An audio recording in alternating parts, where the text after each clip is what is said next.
Jody. What shall we do? What shall we do?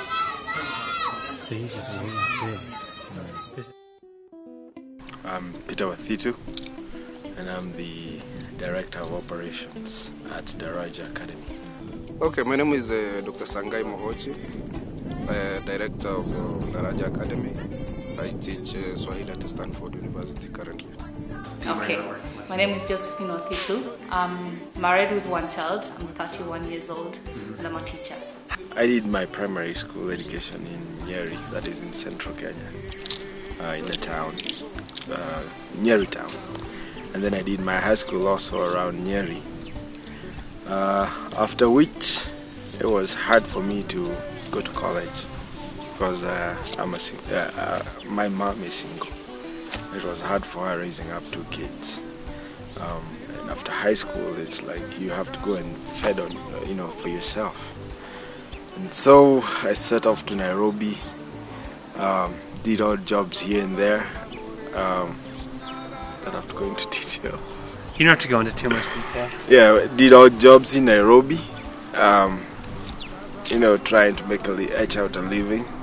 And luckily for me, my sister was able to, after like 2 years out there, she was able to get a job. And I managed to get a job at a supermarket, and I stayed on for a while. And it took me 6 years after high school to go to college. 6 years? Yes. Until you finished, until you started? That's when I started. My dad worked, and he was a magistrate, and so... Oh, your father was a magistrate? Yes, so he had a good job, but my mom was not educated at all. Okay. So she was a housewife. But just having my dad, educated and working, he was able to put us all through school. How many brothers and sisters do you have? There's 5 of us, 5 girls and 4 boys. 5 girls, 4 boys. 4 boys. So 9. And your father put all of them through school? Yes. So I guess, would you say education is a very important value in your family? It is very important, and it wasn't a choice, like we could decide whether to go to school or not. I would say, I quit, because no, we had to go to school. Yeah. And it's very important. Now I appreciate, having gone to school, because life is different for me just because I went to school. I mean, is education really important for your family? Oh yes, it is. As a matter of fact, it has really transformed the fortunes of my family, so to speak. My dad had, from earlier on, kind of noted the importance of education, and therefore he set out to ensure that each one of his kids got an education. He obviously went through a lot of troubles to make that possible, because he was just a small subsistence farmer. But he did manage to have my eldest brother go through high school, and then my brother, together with him, worked together to ensure that everybody else got educated all the way down. And so to me, really, I enjoyed education. And after finishing the first degree, it only became obvious that I should go on with the second and on to the third. Actually, after the second degree and after starting to work, it was now not necessarily an issue of simply because my family wants me to go to school. But I felt I needed to go all the way up, and the opportunity was there, so I went for it. I also knew that with that kind of education, I would then be more useful to society. Yes, because I'm able to, to make wiser. Just my life is different when I look at friends of mine who we grew up from the same village and could not go to school, so they ended up getting married very early. Even, they'd complete the 8 years of primary education. But when I went to secondary for the 4 years, before I was out of school, they already married or had kids already, and so just their life is different. And since they did not get any education, the secondary and going to college, their children also going through the same, so it almost becomes like a cycle. How do you think having an education you've been able to contribute, not just to your own family, but to your greater community as well? Maybe that's a tough question. Yeah, I don't know if I contribute much, but maybe just being a role model, just girls looking up to you and saying, I want that for myself. Because definitely they see, just because you are educated, you're able to get a job and take good care of yourself, just even yourself and not even the family, they want that. And so mostly I'd say maybe just being somebody to look up to. A good example is we have guards here, and most of them are not that educated. And we had a system before when Baraka was running, when it was active.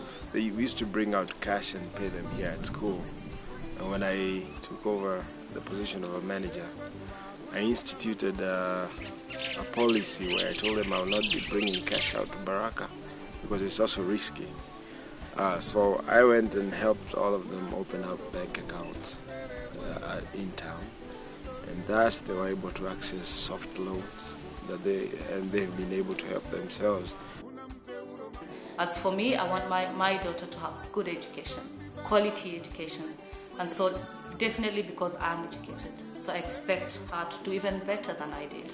What do you think about having a girls' school here on campus? I know you said you were excited because the facilities are wearing down, but what about shifting from American boys to Kenyan girls?